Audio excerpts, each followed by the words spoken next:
Thank you. Joining us now to review some of the headlines of today's newspapers from around the world is our Arise News analyst, Emmanuel Ifeni, the Great Malabai.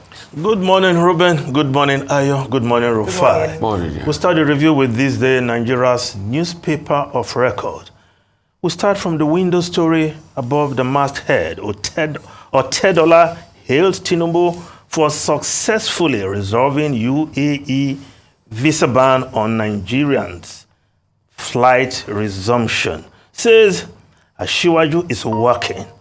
Nigeria will work. Advises Nigerians to be patient with president. Of course, Femi Otedola, billionaire businessman, philanthropist, weighing in. Of course, accolades for the president for pulling through what has been a lingering problem between Nigeria and the UAE. And flight should resume any moment from now, in and out of Nigeria to the UAE. And, of course, talking about businesses, the businessman should know that a lot of businesses depend on that route between Nigeria and Dubai. Nigerians going to Dubai for business, not necessarily, not only for pleasure, as we have seen in recent past. But he's saying that for now, there will be pains as a result of the policies of this government, but the gains are surely going to come and on the way. But only yesterday, the non-academic staff union of Nigerian universities was saying, well, now policy will go chop because people are also hungry. How long can they wait? Perhaps that is why labor is threatening. But the lead story of this day newspaper, stock market suffers 757 billion naira loss over FTSE downgrade. Yes, investors on the stock market of the Nigerian Stock Exchange Limited have lost so much, 757 billion naira in 2 days over demotion of Nigeria from the frontier to unclassified market status by the FTSE Russell. Of course, the Financial Times 100 index, aka FTSE 100, Nigeria being degraded. Yes, FTSE is a subsidiary of the London Stock Exchange Group. Of course, the downgrade is against the backdrop of Nigeria's FX challenges, which is a new source of sentiment that is capable of triggering stock sell-off in the Nigerian Stock Exchange.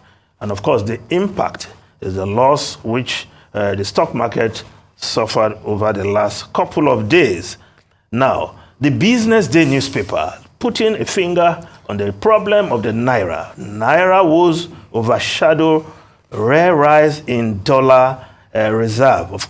A rare rise in Nigerian foreign exchange reserve is proving just as useless as a wooden frying pan for the country's embattled currency. Well, that's a very harsh way to put it, but clearly the challenges of floating the Naira, we are seeing, whether you call it managed float, whether you call it floating the Naira, or harmonization of the parallel market and the I&E window. Of course, over time, we've seen that the gap is still widening, making room for arbitrage, as it were.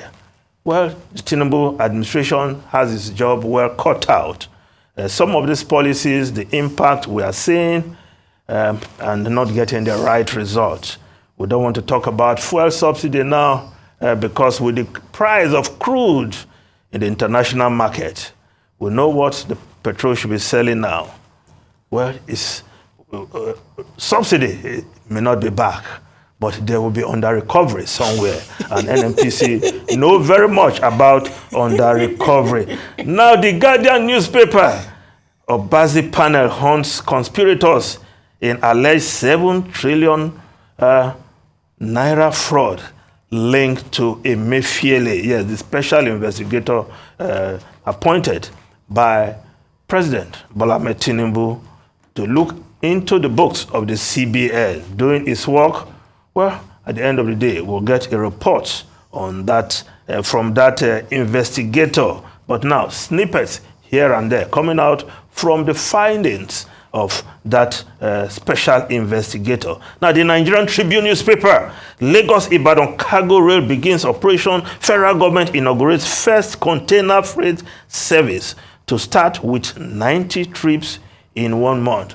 Of course, that will help in salvaging our roads, perhaps decongest Apapa with lots of trailers that head to Apapa every day with the transportation of cargo through rail. Of course, there should be a number of options open to those who import things to the country. At one point, barges are also used to transport some of these containers to nearby container terminal, yes, somewhere in Ikorodu, and it can also be taken to other ports. But at the end of the day, we need to also maximize the use of numerous other ports we have across the country. Warri being one of them. Of course, there is the inland port at Onitsha, Calabar Port, and others. We need to utilize these ports fully so that we don't talk of congestion in Lagos, which makes a lot of importers to also send their goods to Cotonou and other West African ports. Now, the Punch newspaper, post-subsidy talks, Labour threatens indefinite strike, gives 1 week ultimatum, giving a bag of rice to 12 people, 100 million naira to each lawmaker, insulting. That's what Labour is saying. Government has absconded from negotiation table, fails to meet workers' demand, says NLC. Yes, the Minister of Labour, Simon Lalong, was telling Labour the other day, when the president comes back from his trip, we'll deal with some of these issues. But Labour is saying, well, it's like government is just dilly-dallying, chilly-charlying by not even making itself available for negotiation. But we recall the other day when the government also called Labour for negotiation, only the TUC showed up, while the NLC stuck to its own guns of a 2-day warning strike. Now let's look at the Leadership newspaper. Yes, the pain in the land. As school resume, parents, guardians groan over fee increase amid rising inflation. Fears heightened over possible rise in dropouts out of school children. While we are increasing fees, school operators, private school teachers lament low wages, delayed salary. Yes, yesterday the Minister of Education promised that in the next 4 years, out of school children will drop and will almost be eliminated. But with tough times awaiting families and households over increase in school fees, not only private schools but also government institutions, this challenge of reducing out-of-school children is going to be enormous unless something is done. Yes, increase in the budget for education will help in some way, but when parents are having tough times with meeting family needs, dwindling revenue for the family, and of course, the value of the money they earn going down, it's a major problem. The New Telegraph newspaper, insecurity stayed at home, ended in Southeast. Chief of Army Staff says Boko Haram activities, other terrorists have been curtailed. 200 churches shut down, 23 pastors killed by bandits in Kaduna in 4 years, according to the Christian Association of Nigeria. Kidnappers intercept 2 Benue buses, abduct 10. Army floats Special Forces unit of course, the insecurity is still in the land. The other day, it was NYSC students, NYSC members who were traveling from Akwa Ibom State to one of the northern states that were abducted. And now another 2 Benue buses abducted and, of course, attacked, and 10 persons abducted. Until we curtail this spate of insecurity, well, it will not be time for the Chief of Army Staff to say it is Uhuru. No. Now, the Blueprint newspaper, Tinubu's wife doles out 0.5 billion naira to displaced Plateau families, preaches peace, tolerance among communities, resettling displaced persons, long-term enterprise envoy, UN's vision for IDPs, excise NEDC. Yes, the First Lady, Oluremi Tinubu, was in Plateau, and of course to give succor to those who have been displaced by insecurity and attacks by bandits.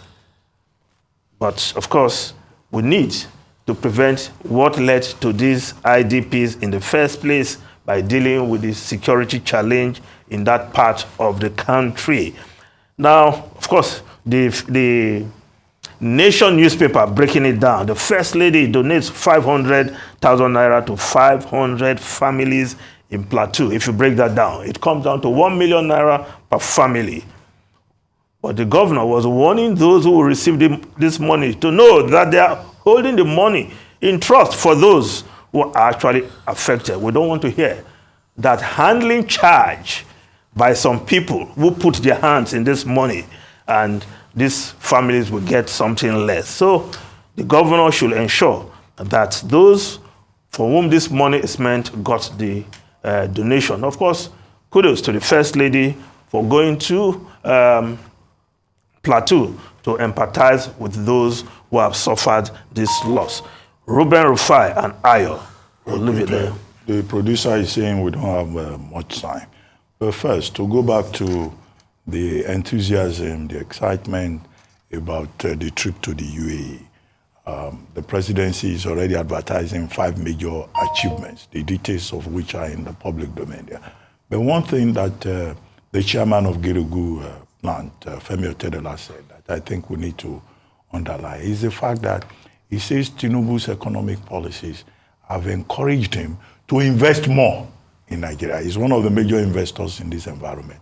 And building confidence among local investors is very important because the people who invest in Nigeria, who create jobs here, they are the leading patriots that we have in this country. And he says he feels inspired.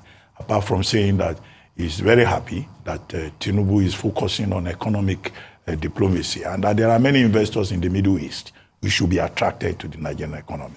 Good point in those regards. Second point, the presidency is being accused of abandoning the negotiation table by the NLC. I think that's the major point there. Because the government set up a presidential steering committee and also subcommittees to look at the demands of labor. And now, labor has found itself in a situation where it has had to serve notice since September 1 of an indefinite strike. Warning strike, September 5 and 6, they were ignored. Instead, government started adopting divide and rule tactics. And then next week, the deadline, the ultimatum that labor has given will run out.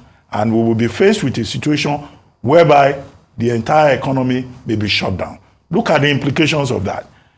With all the high cost of living that the ordinary man is facing, and with labor saying, you can't be giving a bag of rice to 12 people, and you'll be giving 100 million to members of the National Assembly. One legislator. And it doesn't make sense. The issues have to be addressed. I think ignoring labor, is not in the best interest of either government or the people of Nigeria. Because if they succeed in shutting down this environment, so much will be disrupted. Okay? Well, thank you. We have to go.